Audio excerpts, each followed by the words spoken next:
কেউ যদি আল্লাহকে সন্তুষ্ট করার জন্য একদিন সিয়াম থাকে, তাহলে তাকে 100 বছরের পথ জাহান্নামকে তার থেকে দূরে সরিয়ে দেওয়া হবে।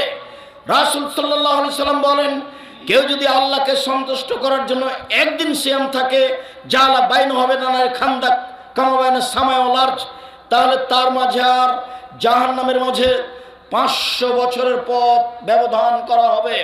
এই ছেলে শোনো, কয়েকটা গুরুত্বপূর্ণ নফল সিয়াম আছে, কাছাকাছি আসছি, একটু ধৈর্যের পরিচয় দিবা। একদিন সিয়াম থাকলে 70 বছরের পর দূরে চলে যাবে জাহান্নাম। 1 2 একদিন সিয়াম থাকলে 100 বছরের পর দূরে সরে যাবে জাহান্নাম। 3 একদিন সিয়াম থাকলে 500 বছরের পর দূরে সরে যাবে জাহান্নাম। ফলাফল একদিন সিয়াম থাকলে মানুষ জান্নাত পাবে। কুল্লু আমাল ইবনে আদম ইজাফুল হাসানাত বিআশরি আমসালিহা, আদম সন্তানের সব নেকি 1 থেকে 10, 10 থেকে 700, আরো আরো আরো। এই ফেরেশতা সুবহানাল্লাহ বলেছে নেকি লিখে দাও। এই ফেরেশতা আলহামদুলিল্লাহ বলেছে নেকি লিখে দাও। এই ফেরেশতা সালাত আদায় করেছে নেকি লিখে দাও। হজ করেছে নেকি লিখে দাও। তবে সিয়াম ফাইন্নাহু লি, সিয়াম আমার ব্যাপার, প্রতিদান আমি দিব। আল্লাহ বলছেন সিয়াম আমার ব্যাপার, প্রতিদান আমি দিব। আল্লাহ প্রতিদান নিজে হাতে দিবেন। কি দিবেন? জান্নাত। একটা কথা মনে রাখেন, সিয়াম থাকলে, রোজা থাকলে কিন্তু 5-10 নেকি পাওয়া যায় না, 20-500 নেকি পাওয়া যায় না। সিয়ামের কিন্তু এরকম নেকি নাই। সিয়ামের বিনিময়টা কি? জান্নাত। যাও জান্নাতে চলে যাও। এই ছেলে একটু ধৈর্যের পরিচয় দিবে। থামো, আমি খুব ক্লান্ত মানুষ, তারপরেও তোমার সামনে কথা বলছি। সম্মানিত দ্বীনি ভাই বোন, সিয়াম একটা ভিন্ন ধরনের ইবাদত। সাহল ইবনে সাদ রাদিয়াল্লাহু তাআলা আনহু বলেন, রাসূল সাল্লাল্লাহু আলাইহি সাল্লাম বলেছেন, পৃথিবীর মানুষ মনে রেখো, জান্নাত একটি, দরজা 8টি। জান্নাত একটি, দরজা 8টি। একটি দরজার নাম রায়ান, লা ইয়াদখুলু ইল্লা সাইমুন। সেই দরজা দিয়ে সিয়াম পালনকারী ব্যক্তি ছাড়া কেউ ঢুকতে পাবে না। এই যা দাখালা আখিরুম উগলেকা, যখন শেষ ব্যক্তি ঢুকে যাবে এই দরজা বন্ধ করা হবে, অন্য কেউ দরজা দিয়ে ঢুকতে পাবে না। একটু বাস্তব দেখায়। এই ছেলে ঘুমাচ্ছ নাকি? কারো গায়ে হাত দিয়ে বসে আছো? এদিকে লক্ষ্য করো। যখন জান্নাতে ঢুকবে তখন সব দরজা থেকে ফেরেশতারা বলবেন, হজ পালনের জন্য একটা দরজা আছে। তো ফেরেশতারা বলবেন, আসেন আসেন, যারা হজ করেছেন এই দরজা দিয়ে আসেন। যারা দানকারী ওদের জন্য একটা দরজা আছে, আসেন আসেন, যারা দান করেছেন এই দরজা দিয়ে আসেন। আসেন যারা সালাত আদায় করেছেন এই দরজা দিয়ে আসেন। আসেন যারা সিয়াম পালন করেছেন এই দরজা দিয়ে আসেন। তখন সাহাবী বলছেন, আল্লাহর নবী, সব দরজা থেকেই ডাকবে এমন কি কেউ আছে? আবু বকর সিদ্দিক রাদিয়াল্লাহু আনহু বলছেন, আল্লাহর নবী, সব দরজা থেকে কাউকে ডাকা হবে এমন কি কেউ আছে? তখন আল্লাহ রাসূল বলছেন, হ্যাঁ তুমি তার মধ্যে। আবু বকর সিদ্দিক, তোমাকে সব দরজা থেকেই ডাকা হবে। এখন আমি বলছি যে সিয়াম পালনকারীর শেষ ব্যক্তি ঢুকে গেলে এই দরজাটা বন্ধ করা হবে, তখন সব খোলা আছে। তাহলে হজ করেছে যারা, তারা দানের দরজা দিয়ে ঢুকতে পারবে। দান করে যারা, তারাও হজের দরজা দিয়ে ঢুকতে পারবে।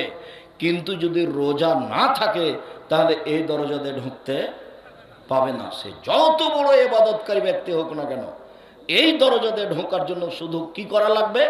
সিয়াম, রোজা থাকা লাগবে। রোজা ভিন্ন জিনিস। উমামা বাহিলি রাদিয়াল্লাহু তাআলা আনহু বলেন, আমি একদা আল্লাহ রাসূলকে বললাম, মরনি বিআমালিন, আল্লাহ রাসূল একটা আমলের কথা বলেন তো আল্লাহ রাসূল, যাতে আমি জান্নাতে চলে যাব। তখন আল্লাহ রাসূল বলছেন, আলাইকা বিসসাম, তুমি সিয়াম থাকো, ফাইন্নাহু লা ইদলা লাহু। উমামা শুনে রাখো, সিয়ামের সমপর্যায়ের কোনো ইবাদত পৃথিবীতে নেই। অফি রিওয়ায়াতিন লা মিসলা লাহু, সিয়ামের সাদৃশ্য কোনো ইবাদত নেই। হজ ইবাদতটি সিয়ামের সমান এমন বলা যাবে না। সালাত ইবাদতটি সিয়ামের মতো এমন বলা যাবে না। কেন? পৃথিবীতে এমন কোনো ইবাদত নেই যেটা সিয়ামের মতো হতে পারে। যেটা সিয়ামের সমপর্যায়ের হতে পারে, এটা একটা ভিন্ন ধরনের ইবাদত। সম্মানিত দিনী ভাই বোন, আবু সাহেব আমি আর কোনোদিন অশ্লীল কাজ করব না, আমি আল্লাহ তাকে জান্নাতুল মাওয়া দিয়ে দিলাম। এই কথা আল্লাহ বলেন। আপনি আজ থেকে অশ্লীল কাজ বন্ধ করেন, জান্নাতের সব দরজা খোলা, আপনি চিন্তা করবেন না। আপনি একটু আল্লাহকে বলেন। আল্লাহ তাআলা বলছেন, ইবনে আদম মা দাওতানি ওয়া রাজাওতানি গাফারতু লাকা আলা মা কানা ফিকা ওয়ালা উবালি। এ আদম ছেলে মেয়ে শোনো, আদমের ছেলে মেয়ে শোনো, তুমি যেভাবে ডাকো আমি সেভাবে থাকি, তুমি যেভাবে আশা পোষণ করো সেভাবে আমি পূর্ণ করে থাকি। আদমের ছেলে মেয়ে শোনো, তুমি যেভাবে ডাকো আমি সেভাবে থাকি, তুমি যেভাবে আশা পোষণ করো সেভাবে আমি পূর্ণ করে থাকি। তুমি ক্ষমা চাইলে আমি তোমাকে ক্ষমা করে দেব, আমি পরোয়া করি না তুমি কত বড় পাপী, আমি পরোয়া করি না তুমি কত বড় পাপী, আমি পরোয়া করি না তুমি কত বড় পাপী। আদমের ছেলে মেয়ে শোনো, লাউ বালাগাত যুনুবুকা আনা সামায়ে, তোমার পাপ বেশি হতে হতে যদি আকাশে লেগে যায়, পাপ আর পাপ, আকাশ জমিন পরিপূর্ণ হয়ে আছে তোমার পাপে, ফাস্তাগফিরতানি, এরপরে যদি তুমি যদি আমার কাছে ক্ষমা চাও, গাফারতু লাকা, আমি তোমাকে ক্ষমা করে দেব। আলা উবালি, আমি পরোয়া করি না তুমি কত বড় পাপী, আমি পরোয়া করি না তুমি কত বড় পাপী, আমি পরোয়া করি না তুমি কত বড় পাপী। আদমের ছেলে মেয়ে শোনো, এই দুটা বাক্য আমি পৃথিবীতে বললাম। বিচারের মাঠে যখন তোমরা সবাই আসবে, তখন আমি আল্লাহ তোমাদের সামনে আবার আসব। আল্লাহ আপনার সামনে বিচারের মাঠে এসে বলবেন, আদম সন্তান শোনো, লা আতাইতানি বিকুরাবিল আরজি খাতায়া সুম্মা লাকিতানি লা তুশরিকু শাইআ লা আতাইতুকা বিকুরাবিহা মাগফিরা। আদমের ছেলে মেয়ে শোনো, আজকে বিচারের মাঠে উপস্থিত হয়েছে পাপ নিয়ে। তোমাদের পাপ আকাশ জমিন পরিপূর্ণ হয়ে আছে, পাপ আর পাপ। আমি আল্লাহ তোমাদের সামনে উপস্থিত হয়েছি, তোমার যে পরিমাণ পাপ আমার সেই পরিমাণ ক্ষমা, তোমার যেই পরিমাণ পাপ আমার সেই পরিমাণ ক্ষমা, তোমার পাপ যত আমার ক্ষমা তত, তোমার পাপ যত আমার ক্ষমা তত, যদি শিরক না থাকে। শেষে একটা বাক্য বললেন, যদি শিরক না থাকে। এটার নাম বাংলাদেশ। ভারত বাংলাদেশে শিরক চলে বিপদ সীমার উপর দিয়ে। এদেশের স্কুল কলেজ শিক্ষা প্রতিষ্ঠান অফিস আদালত কোর্ট কাচারি শিরক দিয়ে ভরা, এদেশের বাড়ি ঘর শিরক দিয়ে ভরা। আপনার মা কুলাতে চাউল ঝাড়ছে, আপনার ছেলে যদি কুলার উপরে চড়ে নেয়, তাহলে আপনার মা বলে, কুলাক্ষণে ছেলে কুলাতে পা দিতে হয়, তো কুলাতে পা দিলে কি হবে?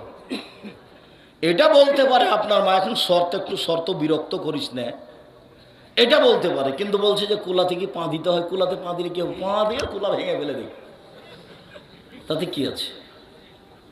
এই কথা আপনার মা বলতে পারেন, আপনার স্ত্রী বলতে পারেন, শর্ত তোরা বিরক্ত করিস না তো কাজ করতে, এটা বলতে পারে। কিন্তু কেন বললো যে কুলাতে পা দিতে হয়, এই কথা কেন বললো? আখাতে চুলহাতে পা দিতে হয় কেন বললো এই কথা? ভাতের পাতিলে পা লেগে গেল, এটা কেমন হয়ে গেল, এটা কেন বললো? গরুকে লাথি মারা যায় কেন বললো? তুলসী গাছ তুলে ফেলা যায় না, এই কথা কেন বললো? হাত থেকে গিলাস পড়ে গেছে, কুটুম্ব আসতে পারে, এই কথা কেন বললো? ঘরের উপরে কাক কাক ডাকছে, কি জানি হতে পারে, বিপদ হতে পারে, আর আত্মীয় স্বজন আসতে পারে, এই কথা কেন বললো? ছেলের মেয়ের বাচ্চা হয়েছে, রাতে বের হবে এই বাচ্চার মা, তাই লোহা হাতে করে বের হতে হবে, দালি খুরপি কিছু বের হতে হবে হাতে করে, নইলে বাচ্চাকে চোরাচুরনি পাখিতে ধরবে, এটা কেন বললো? কত শিরক আছে, তার কোনো হিসাব না। অপবিত্র অবস্থায় বেগুনের গাছ থেকে বেগুন তুলে আনা যায় না, সিমের গাছ থেকে সিম ছিঁড়ে আনা যায় না। ফরজ গোসল করেনি, সেজন্য কিছু করতে পারে না। সব কিছু করতে পারে, ফরজ গোসল না করে পারে না নামাজ পড়তে, পারে না কোরআন তেলাওয়াত করতে, গোসল করতে না পারলে তায়াম্মুম করে করবে, কিন্তু করা যাবে না। এই কথা বললো কেন? আরও তো আছে, শিরকের কোনো শেষ নাই। এদেশের মাটিতে শিক্ষা প্রতিষ্ঠান অফিস আদালত শিরক দিয়ে ডুবে আছে। আদম সন্তান শুনে রেখো, আজ বিচারের মাঠে যদি তোমাদের পাপ থাকে, আকাশ জমিন পরিমাণ পাপ, আমি আল্লাহ ওই পরিমাণ ক্ষমা নিয়ে এসেছি। তোমার পাপ যত আমার ক্ষমা তত, তোমার পাপ যত আমার ক্ষমা তত, তোমার পাপ যত আমার ক্ষমা তত, যদি শিরক না থাকে। শিরক খুব বিপজ্জনক বস্তু, খুব বিপজ্জনক জিনিস হলো শিরক। আল্লাহর সাথে শিরক করলে আল্লাহর মানের হানি হয়। সম্মানিত দিনী ভাই বোন, বলছিলাম উপস্থিত দিনী বৈঠকের মুসলিম বোন, আপনার কাছ থেকে চলে আসলাম। আর আপনাকে একটু বলছি, একটু স্বভাবটা পরিবর্তন করেন। শান্তি তৃপ্তি স্ত্রীর কাছে আছে। স্বর্ণ দিয়ে যদি ঘর বানান, মখমল চাদর যদি বিছানা সাজান, এরপরে যদি স্ত্রী না থাকে তাহলে শান্তি তৃপ্তি নেই। ভাত খেলে শান্তি তৃপ্তি নেই, শান্তি তৃপ্তি আছে স্ত্রীর বউয়ের কাছে। শুনুন, মিষ্টি খেলেও শান্তি তৃপ্তি হবে না, শান্তি তৃপ্তি আছে স্ত্রীর কাছে। সব শান্তি তৃপ্তি আল্লাহ স্ত্রীর কাছে রেখে দিয়েছেন। তো তাকে মারেন কি করে? তাকে গালি দেন কি করে? মুখ খারাপ করেন কি করে? কেন বললেন যে তোর বাপের বাড়ি যাব না? কালকেই তুমি তোমার শ্বশুর বাড়ি যাওয়া, আর 12.5 কেজি চাউল কাফারা দিয়ে দেবে। তুমি যে বলেছ আর যাব না, এটার নাম হলো কসম। তোর বাপের বাড়ি আর যাব না, এটার নাম কি? কসম। এখন কি করতে হবে? আজকে যেতে হবে। তো গিয়ে কিভাবে যাব? 1.25 কেজি করে চাউল দিবে 10 জন ফকিরকে। তাহলে কতখানি হলো? 12.5 কেজি হলো না? 10 জন ফকিরকে কত করে দিতে হবে? 1.25 কেজি করে চাউল। তাহলে কতটি হলো? 12.5 কেজি চাউল ফকিরকে দিয়ে আজকে শ্বশুর বাড়ি যেতে হবে। আর শ্বশুর বাড়ির যাব না এরকম রাগ করবেন না। জামাইরা রাগ করে বিবাহের সময়, বলে এইটা হবে না, এইটা হবে না, ঠ্যাং উল্টে দিয়েছে বেকু। আজকে তোমার শ্বশুর বিপদে পড়েছে, আজকে তুমি সহযোগিতা করো। এত ঢং কেন? এরকম স্বভাব কেন? এসব স্বভাব আমাকে খুব ঘৃণা লাগে, খারাপ লাগে। এটা আপনি কেন করবেন? একটু ভালো হয়ে যান, 5 ওয়াক্ত সালাত আদায় করেন, একটু ভালো হয়ে যান, ভালো হবে। অল্প জীবন, মানুষকে কষ্ট দেওয়ার চেষ্টা করিয়েন না। কাউকে ধমকায় কথা বলবেন না, কাউকে গালি দিয়েন না, কাউকে মারতে যায়েন না, কাউরে একেবারে খেপে জমি জায়গা দখল করতে যায়েন না, মামলা দিতে যায়েন না। মামলা দিবেনই না মানুষের বিরুদ্ধে, যা হচ্ছে হোক। যখন সিলেট কোর্টে মামলা হলো আমার নামে, 5,000 কোটি টাকার মামলা। কত টাকার? 5,000 কোটি টাকার মামলা। কেন? আমি নজরুল ইসলামের মানের হানি করেছি। কিভাবে? নজরুল ইসলাম বলেছে, মসজিদের পাশে কবর দিও ভাই, এই গুনাহগার কবর আজাব হতে পাইবে রেহাই। তখন আমি বলেছি, ভুল হিসাব, মসজিদের পাশে কেন? কারো বাপের কবর যদি কাবা ঘরের নিচে হয় তবু রক্ষা হবে না। বিচারি। তা আমি এই কথা বলে নাকি তার মানের হানি করেছি। তাই যতবার ঠাকুর বলছে, ওমা তোমার আকাশ তোমার বাতাস, তুমি কি জানো ঠাকুর বলছে, ও কালিমা তোমার আকাশ তোমার বাতাস, কালিমার বাপের আকাশ। তো ঠাকুর তো বলছে ও কালিমা তোমার আকাশ তোমার বাতাস। তো আমি বললাম যে তো কালিমার আকাশ নয়, কালিমার বাতাস নয়, ঠাকুর বলেছে, ঠাকুরের বলা ঠিক হয়নি। তা আমি ঠাকুরের মানের হানি করলাম। এই জন্য কত টাকার মামলা? 5,000 কোটি টাকার। তো এবার আমি কাঠগড়ায় দাঁড়ালাম। তখন আমাকে জজ বলছে, আপনি কি আব্দুর রাজ্জাক বিন ইউসুফ, পিস টিভির আলোচক? জি। আমাকে বলছে আপনার মামলা খারিজ করে দিলাম। এটা সিলেট কোর্টের অবস্থা। আর যখন সুনামগঞ্জ কোর্টে দাঁড়ালাম, তখন আমাকে বলছে, আব্দুর রাজ্জাক সাহেব, মামলা সম্পর্কে আপনার সাথে কোনো কথা নেই, আপনার মামলার নথিপত্র এই রাখলাম, আপনার সাথে আমার কিছু কথা। 15 মিনিট একটানা আমার সাথে কথা বলল। আমাকে উকিল বলে দিয়েছে, যাই বলুক আপনি মুখ খুলবেন না, খালি শুনবেন। আপনার কথা চিরদিনই শুনি, আজকে শুধু আমার কথাটা শুনবেন। ওরা জজ, ওদের ক্ষমতা অনেক বেশি, যেটা বলবে সেটাই। অতএব আপনি মুখ খুলবেন না, আজকে খালি আমার একটা কথা শোনেন, মুখ খুলবেন না। তো 15 মিনিট যা বললাম আমি শুধু তাই শুনতে থাকলাম। তারপরে বললেন যে আপনার আমি কি এটাকে বলে জামিন মঞ্জুর করলাম। ও একথা বললো না যে মামলা খারিজ করলাম, একথা বললো না, জামিন মঞ্জুর করলাম। তারপরে যে কি হয়েছে আর যাওয়া লাগে না।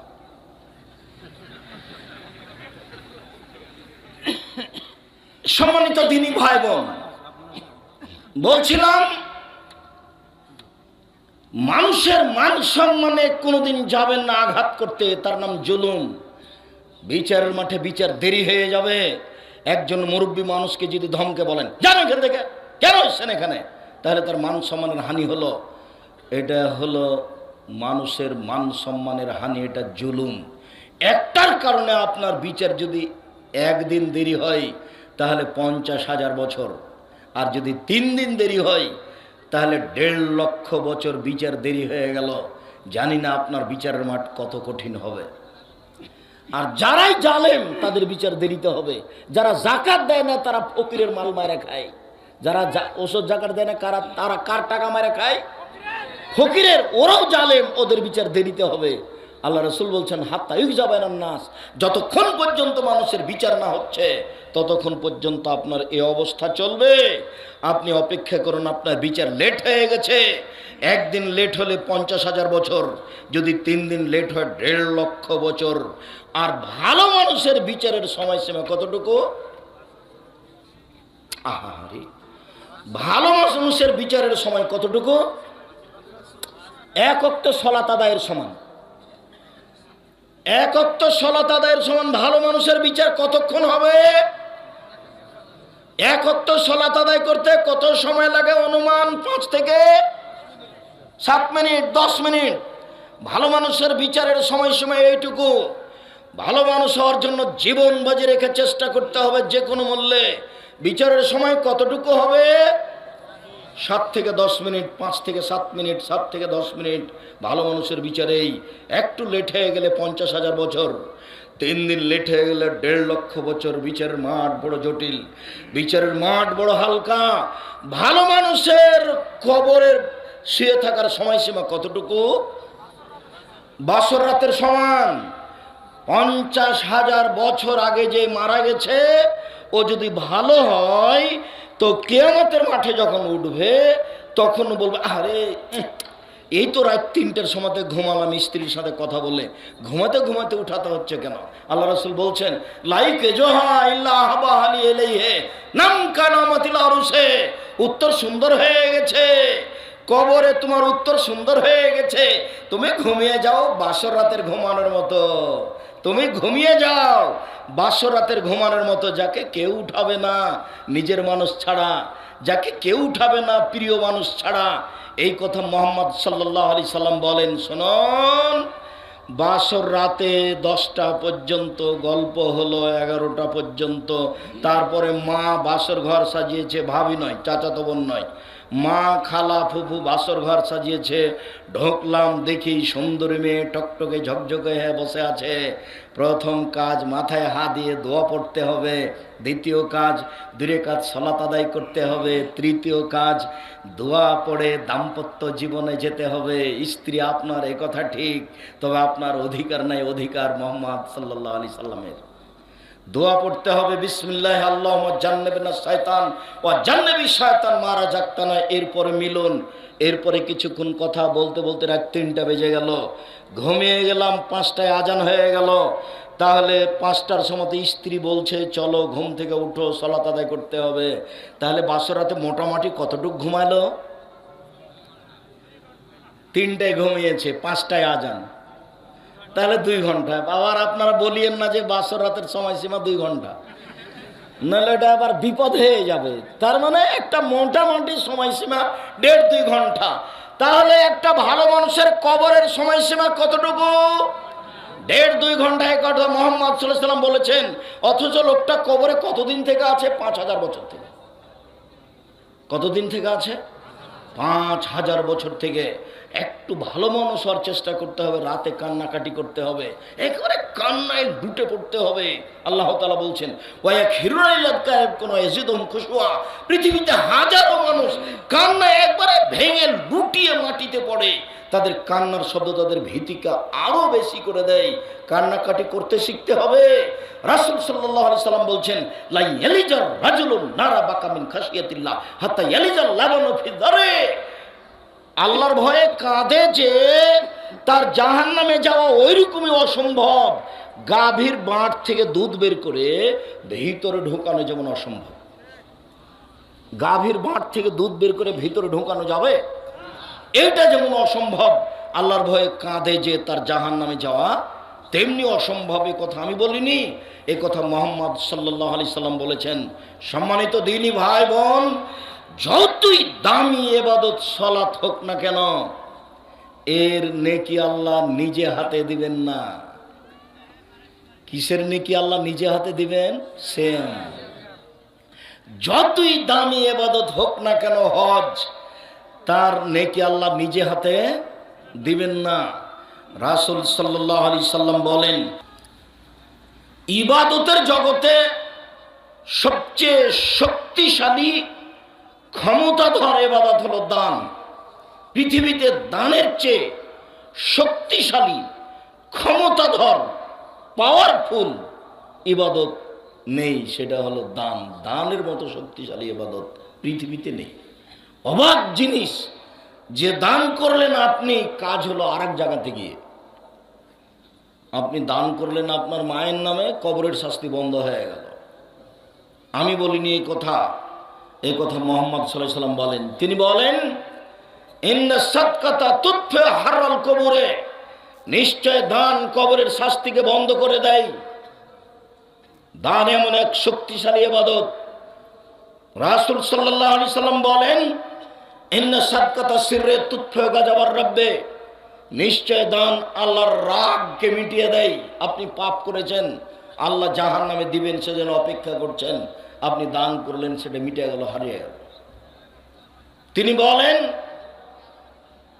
ইন্না সাদকাতা তুতফিল খাতিয়াতা কামা ইতফুল মাউন নারা, নিশ্চয় দান মানুষের পাপকে মিটিয়ে দেয়, পানি যেমন আগুনকে নিভিয়ে দেয়। আমি অনবদক, এই ছেলে, আমি এখানে কানে শুনতে পাচ্ছি, তুমি শুনতে পাও না? আমাদের যারা এইসব দায় দায়িত্ব নিয়েছে সব ছেলেরা কোথায়? পাশে পাশে কোনো মানুষ যেন চলাচল করতে পারে না, হাঁটে। আমি যে কথা বলছি আপনি গল্প করছেন, আপনার একটু লজ্জা হয় না? আপনার একটু শরম হয় না? আপনি কি নিজে গরু ছাগল পশু মনে করছেন? আপনি কি নিজেকে পশু মনে করছেন? আপনার আমি বলেছি, আমি সালাম দেওয়ার পরে কাজ কর্ম চলাচল কথাবার্তা ক্রয় বিক্রয় সব বন্ধ করে দিবেন। আমি আপনার জন্য এসেছি, আপনার কিছু না কিছু আমি উপকার করবই করব ইনশাআল্লাহ। আমি সালাম দেওয়ার পরে আপনি কোন লজ্জায় কথা বলেন, আপনি কোন শরমে কথা বলেন? আমি আপনার জন্য এসেছি। কেন আপনি ওখানে দাঁড়িয়ে আছেন? কোন সাহসে দাঁড়িয়ে আছেন? আপনার সাহসের ভিত্তি কি? কি মনে করেন আপনি? আপনার কাছে বিদ্যে বেশি না? আপনার কাছে বুদ্ধি বেশি না? আপনাকে আমি গরু ছাগল মনে করি? বলে হিসাব বেটা আমি করবো কেন? আল্লাহ বলেছেন, বুঝেও বুঝে না ওরা, অন্তর আছে বুঝে না, দেখেও দেখে না ওরা, চক্ষু আছে দেখে না, শুনেও শুনে না ওরা, কান আছে শুনে না। উলাইকা কালানাম, তারা পশু প্রাণীর মতো, তারা গরু ছাগলের মতো, তারা কুকুর শ্রীগলের মতো। ভালো হওয়া যাল, বরং তার চেয়ে খারাপ। তোমার বাপ কুকুর শ্রীগলের চেয়ে খারাপ। আব্দুর রাজ্জাক সাহেব, কষ্ট দিবেন না, আপনাকে খুব ভালোবাসি, আমার কষ্ট দেওয়ার কিছু নেই। তোমার বাপকে যদি আমি কুকুর শ্রীগলের চেয়ে খারাপ প্রমাণ করতে না পারি, আমি বক্তব্য দেব না। তোমাকে, তোমার মাকে যদি আমি অশিক্ষিতা প্রমাণ করতে না পারি, আমি জাতির সামনে বক্তব্য দেব না। তোমার দাদা মারা গেছে 10 বছর হলো, তোমার বাপ 10 বছর থেকে জমি ভোগ করছে। তোমার বাপ পাবে জমি সকালে, আর তোমার ফুফু পাবে জমি বিকেলে, এরকম না একসাথে? তাহলে 10 বছর হলো তোমার বাপ তোমার ফুফুকে জমি দেয়নি কেন? কি বুঝাতে চাচ্ছ? বাপ বেটা মিলে যৌতুক নিয়েছো কেন? ভিক্ষা করে খাবা। মাটি কাটার মানুষ, ভিক্ষে যদি না পাও তো চলে যাওয়া ট্রেন স্টেশনে রাজশাহী, এভাবে ভিক্ষা চাইবা বাপ বেটা। ভিক্ষা করা টাকা দিয়ে চাউল কেনে ভাত খেয়ে বাদাত কবুল হবে, এটা অনেক ভালো। যৌতুকের টাকা দিয়ে চাউল কেনে ভাত খেয়ে বাদাত কবুল হবে না। ভিক্ষা করা টাকা যৌতুকের চেয়ে অনেক ভালো। দেখো বাপ বেটার মুখ খাটো হয়ে গেছে, দেখো তোমার বাপের মুখ খাটো। বেটা গৌরব বুঝো না? মানুষের বাড়িতে কাজ করে খাওয়া গৌরব থাকবে, একটা সাহস থাকবে একটা। শ্বশুরকে মানুষের বাড়িতে কাজ করে করে রমজান মাসে একটা লুঙ্গি কিনে দেবে, আব্বা আপনাকে একটা লুঙ্গি কিনে দিলাম, তোমার ভিতরে একটা সাহস কাজ করবে। মানুষের কাছে জিনিস নাও কেন? হাত পাতে তো খারাপ। আল্লাহ রাসূল বলছেন যে হাত পাতে, এটা হলো ঘৃণিত হাত, আর যে দেয় দেওয়া হাতটা ভালো। আলিয়াদুলিয়া খায়রুম মিন ইয়াদিস সুফলা, দেওয়া হাতটা ভালো নেওয়া হাতের চেয়ে। কোন শরমে শ্বশুরের কাছে চাইলা জিনিস। আর চাঁপাইনবাবগঞ্জ রাজশাহী জেলার বিবাহের শুরু থেকে নিয়ে শেষ পর্যন্ত একটা কাজও যায় যেন, সবই হারাম। আমার জানা অনুপাতে একটা কাজও জায়েজ নয়, সবই হারাম। আমি সূচনাতে আপনাকে বলছি, এইভাবে সবাই মিলে বউ দেখতে যাওয়া হারাম, এইভাবে বউ বায়না করা হারাম, এইভাবে থোবড়া করা হারাম। সারা গ্রামের লোক ওই বেটি ছেলেটার মুখে ক্ষীর তুলে দিচ্ছে। আরে ক্ষীর তুলে দিতে হয় বউয়ের মুখে, স্ত্রীর মুখে। এ কোন নোংরা নীতি, এ কোন বর্বর জঘন্য নীতি। এই নীতিতে করে পেশাব করে দাও। আর সেদিন তো তোমাকে আমি বলে গেছি, ডুলি বিবি শব্দটা এমনভাবে পেশাব করে দিবা যে 10 বছর 20 বছর পরে মানুষ যেন ডুলি বিবি শব্দ খুঁজে না পায়। কি গো, ডুলি বিবি মানে কি, এরকম যেন হয়ে যায়। এতগুলো বেটি ছেলে মহিলা মানুষ কেন যাবে ওখানে? কোন সরবে যাবে? ঢং ঢং করে চলে যাচ্ছে আর ঘুরে বেড়াচ্ছে। কেন যাবে? কোথায় তার প্রমাণ? কোথায় ক্ষীরকাঁচির প্রমাণ? কোথায় আমাটার প্রমাণ? কোথায় ছেলের পক্ষ থেকে যা লোক গেছে মেয়ের পক্ষ থেকে তার অর্ধেক আসবে, আর মেয়ের পক্ষ থেকে যা এসে ছেলের পক্ষ থেকে তার ডবল যাবে? কোথায় এগুলো? বিবাহ পড়াতে হবে আগে মেয়ের কাছে, তারপরে ছেলের কাছে। কোথায় এগুলো? একটা নীতি প্রমাণ করতে পারেন? সব হারাম।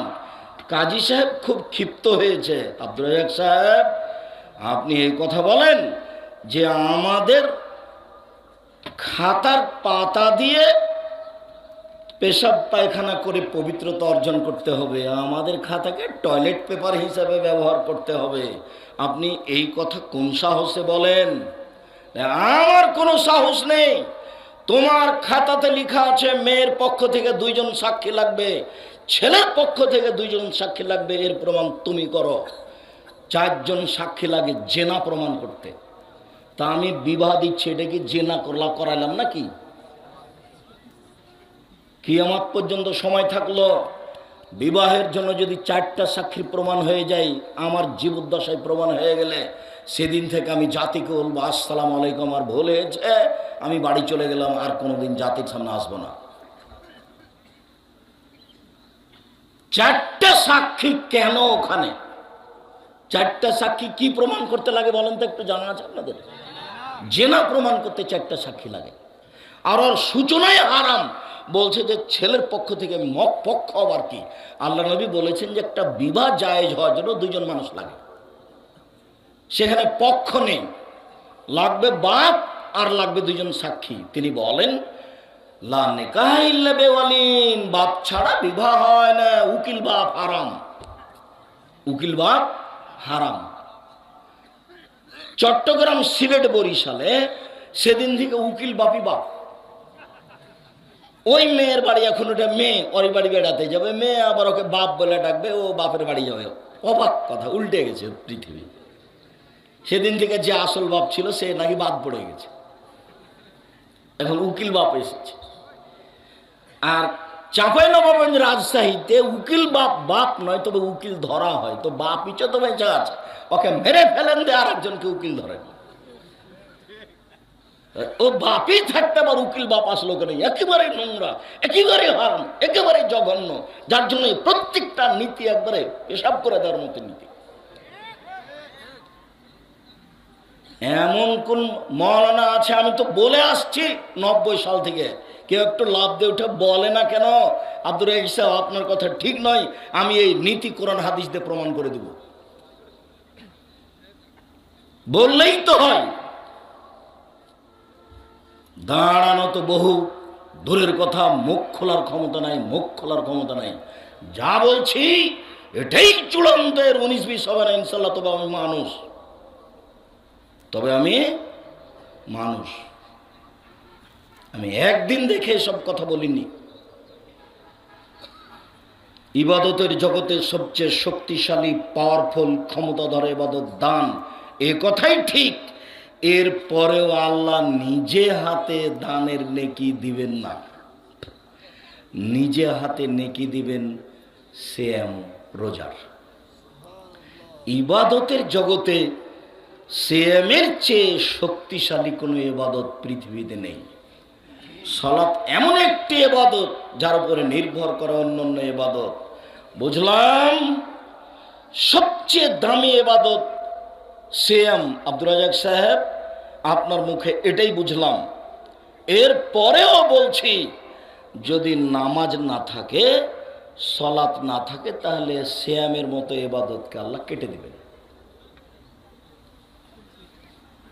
এই কথাই ঠিক যে দান সবচেয়ে শক্তিশালী ইবাদত, তবু যদি নামাজ না থাকে, সলাত না থাকে, তাহলে ওই দানের মতো ইবাদতকে আল্লাহ কি করবেন? কেটে দিবেন, ওটা বাতিল। আব্দুর রাজ্জাক সাহেব, আপনার মুখে শুনেছি আপনি একদিন বলছিলেন যে লাইসা শাইউন আকরামা ইনদাল্লাহি মিনাদ দুআ, চাওয়া, ভিক্ষা করা আল্লাহর কাছে, আল্লাহর কাছে চাওয়া কাজটা আল্লাহর কাছে যত প্রিয়, পৃথিবীর কোনো কাজ আল্লাহর কাছে তত প্রিয় নয়। মানুষের কাছে চাইলে মানুষ ক্ষেপে যায়, আর আল্লাহর কাছে চাইলে আল্লাহ খুশি হন। দুটো বাক্য মনে রাখবেন। মুরব্বী, এদিকে খেয়াল করেন। এই ছেলে, তোমাকে এত শক্তভাবে বলার পরেও কি তুমি কথা বলছো? তুমি কি আসলেই গরু ছাগল হয়ে গেছো?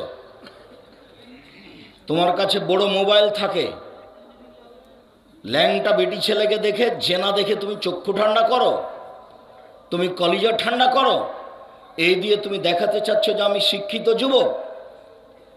তোমাকে তো আমি সেদিন বলে গেছি যে তুমি বড় মোবাইল আর কাছে রাখবে না কোনো দিন, বড় মোবাইলে পেশাব করে দিবা। বড় মোবাইল তোমাকে ধ্বংস করেছে, তোমার বাপকে ধ্বংস করেছে, তোমার মাকে ধ্বংস করেছে, তোমার বংশকে ধ্বংস করেছে। তুমি বড় মোবাইলে দিন রাত ল্যাংটা মেয়েকে দেখছো, কলিজা ঠান্ডা করছো, চক্ষু ঠান্ডা করছো, আর জান্নাত কিনতে চাচ্ছ। জান্নাতের মেয়ে পড়ে আছে, জান্নাতের মেয়ে অত সহজ নয়। এই মেয়ে, তোমাকে বলছি, তুমি একটা মেয়ে মানুষ, তোমার হাতে বড় মোবাইল কেন? তোমার ওই মোবাইলে ল্যাংটা মেয়ে নাচে কেন? তোমাকে খারাপ লাগে না? তোমার একটু শরম হয় না? তোমার একটু হায়া হয় না? তোমার একটু লজ্জাবোধ হয় না? তুমি কি করো? কই, আমরা তো জাতির কাছে ভিক্ষা চেয়ে মাসে 24 লক্ষ টাকা মানুষকে বেতন দিই, তো বড় মোবাইল ব্যবহার করি না, করতেও পারি না, তো কই আমাদের তো প্রয়োজন হয় না। তুমি কি করো ওই মোবাইল দিয়ে? তোমার হাতে, তুমি মেয়ে মানুষ, তোমার হাতে এই মোবাইল কেন? ও দিয়ে তুমি কি করো? তাহলে আব্দুর রাজ্জাক, সে দিয়ে আমি একটু বই পুস্তক ঠিক করি, অনলাইনে পড়ি। তুমি অনলাইনে শুধু পড়ো আর কিছু করো না? তুমি শয়তানকে চিনো? শয়তান আল্লাহকে বলছে, আল্লাহ যখন বললেন সর সর এখান থেকে সর, আমি যে বললাম যে তুই আদমকে মেনে নে, তো তুই বললি যে আমি মানতে পারবো না, আমি মাটির তৈরি নই, আমি আগুনের তৈরি, তো তোর অহংকার বেশি হয়েছে, সর সর সর। তখন শয়তান বলছে ওয়া ইজ্জতাকা ওয়া জালালাকা ওয়া ইরতিফায়ে মাকানাকা, আল্লাহ তোমার মর্যাদার কসম, তোমার সম্মানের কসম, তোমার ইজ্জতের কসম, লা উবিয়ানাল ইনসানা, মানুষকে আমি ভ্রান্ত করবই করব। আমি শয়তান একাই জাহান্নামে যাব না, আদমের ছেলে মেয়েকে নিয়েই যাব, ওদের দেখে ছেড়ে দেব কি করে ও জান্নাতে যেতে পারে আমাকে বাদ দিয়ে। এই কথা যখন শয়তান বলল, তখন আল্লাহ বলছেন ওয়া ইজ্জতি ওয়া মাকানি ওয়া ইরতিফায়ে মাকানি ওয়া জালালি, শয়তান তুমি মনে রেখো, আমার সম্মানের কসম, আমার ইজ্জতের কসম, আমার মর্যাদার কসম, আদম সন্তান আমাকে যতবার বলবে ভুল হয়েছে, আমি ততবার ক্ষমা করে দেব। দেখি তুই কি করতে পারিস। তাহলে আপনি বুঝতে পারছেন না শয়তান আপনার কত বড় শত্রু? ও জিদ করে আছে, ও জীবন বাজি রেখে আপনাকে জাহান্নামে নিয়ে যাবে, এটা ওয়াদা করেছে আল্লাহর সামনে, এটার ওয়াদা। এই জন্য কিয়ামত পর্যন্ত বেঁচে থাকবে। এই মেয়ে, ফ্যাশন বোরকা পরে আছো কেন? তোমার পরনে কোন বোরকা এটা? আর তুমি যে মাথায় কাপড় না দিয়ে বসে আছো, এটা তোমার কেমন? তোমাকে কে শিক্ষিতা বলেছে? কে বললো তোমাকে? না, আমি তো কোনোদিন বলিনি। দেখো, জাতির ক্ষতি করে, মানুষের ক্ষতি করে, জনগণকে জাহান্নামে ঠেলে দিয়ে নিজেকে শিক্ষিতা মনে করো না। নিজেকে গুটিয়ে রাখো। জীবন অল্প দিনের, বেশি দিনের জীবন নয়। এইভাবে হাট বাজারে যায় না, প্রয়োজন নেই। কই, আমরা তো কোনোদিন হাট বাজারে যাই না, আমাদের তো চলছে, তো আমরা তো বেঁচে আছি। কোনো দিন নয়, একদিনও নয়, এক সন্ধ্যার জন্য নয়, 1 মিনিটের জন্য নয়, তো কই আমরা তো বেঁচে আছি। তোমার হাটে বাজারে যাওয়া লাগে কেন? ঢং ঢং করে চলে যাচ্ছ হাটে বাজারে, তোমার বাপ নেই? তোমার ভাই নেই, তোমার স্বামী নেই, তোমার দেবর ভাসুর নেই, সব কি মরে গেছে? তুমি কি বিপদে পড়ে গেছো? তোমার একটা আত্মমর্যাদা থাকার দরকার। তোমার বাপের একটা আত্মমর্যাদা আছে, যেটা তুমি রক্ষা করবে। তোমার স্বামীর একটা আত্মমর্যাদা আছে, সেটা তুমি রক্ষা করবে। শোনো, মধ্যখানে তোমাকে বলছে দুটা কথা। সম্মানিত দিনী বোন, আপনাকে বলছে একটু দুটা কথা খেয়াল করেন তো। গল্প করছেন নাকি? আপনাকে গল্প করতে নিষেধ করলাম। একজন যদি আপনার গায়ের উপর দিয়ে এইদিকে চলে যায়, তবে আপনি মুখ খুলবেন না। গায়ের উপর দিয়ে চড়ে চলে গেছে, আপনি মুখ খুলবেন না। মুখ বন্ধ করেন। আমি নির্বাচন করতে আসিনি, আমি ভোট চাইতে আসিনি। আপনার স্বভাব ভালো নয় এই কথাটা বলতে এসেছি। আপনার গায়ের উপরে দাঁড়া চলে যাক, আপনি কথা বলবেন না, মুখ খুলবেন না। আর উপস্থিত বৈঠকের দিনী মুসলিম ভাই বোন, ক্ষমতা দেখিয়ে একসঙ্গে বাঁচতে চায়েন না। হ্যাঁ, দেখে নিব কে কি করে। এই ক্ষমতা দেখিয়ে 1 মিনিট বেঁচে থাকার চেষ্টা করিয়েন না, এরই নাম জুলুম।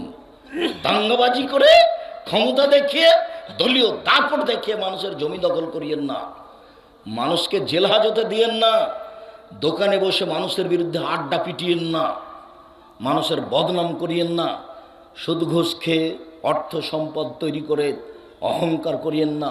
দাঙ্গাবাজি করে, ক্ষমতা দেখিয়ে, আত্ম অহংকার করে 1 মিনিট বাঁচার চেষ্টা করিয়েন না। মাটির মানুষ নরম হয়ে যান। প্রতিবেশী যা বলেছে বলেছে, উত্তর দিবেন না। প্রতিপক্ষ যা বলেছে বলেছে, উত্তর দিবেন না। সময় শেষ হয়ে গেছে। শুনুন, উপস্থিত বৈঠকের মুসলিম বোন, আপনার কাছে এসেছি, আপনি একটু খাস করে দুটা কথা শুনে রাখেন। প্রথম কথা হলো এই যে আপনার একটু আত্মমর্যাদা থাকা দরকার। আত্মমর্যাদা, মান সম্মান। আপনার বাপের একটা আত্মমর্যাদা আছে, সেটা রক্ষা করা উচিত। আত্মমর্যাদা কাকে বলে দেখেন তো, আপনাকে আমি দেখাচ্ছি, 2-3টা দিক দেখাচ্ছি। আল্লাহ রাসূল জান্নাতে ঢুকলেন, ঢুকে দেখলেন স্বপ্নে খুব সুন্দর একটা টকটকে ঝকঝকে ঘর, বুখারীর হাদিস। তা আল্লাহ রাসূল বলছেন যে পাশে একটা বৃদ্ধা মহিলা, এই মহিলা বলতে পারো এই ঘরটা কার? তখন মহিলা বলছে, জি, এটা উমরের ঘর। তখন আল্লাহ রাসূল বলছেন, আমার মনটা চাইলো যে আমি একটু ঘরটার ভিতরে ঢুকে দেখি, বাহির যদি এত সুন্দর হয়, ভিতরই বা কেমন, দেখার আমার স্বাদ হলো। কিন্তু মনে পড়লো উমরের আত্মমর্যাদার কথা। উমর খুব বড় মানুষ, তার ঘরে ঢোকা যাবে না, তাই আমি ঢুকলাম না। সকালে উমরের সাথে দেখা হয়ে গেল, উমর, আমি জান্নাতে ঘোরার সময় দেখলাম তোমার একটা ঘর, আমার মনটা চাইলো তোমার ঘরে ঢুকি, কিন্তু তোমার আত্মমর্যাদাকে হিসাব করে আমি ঢুকতে পারিনি। উমর তখন বলছেন, আপনি আমার আত্মমর্যাদাকে খেয়াল করেন। এই বলে তিনি কাঁদতে লাগলেন। আত্মমর্যাদা। এবার তোমার কাছে চলে আসলাম, একবারও তোমার সাথে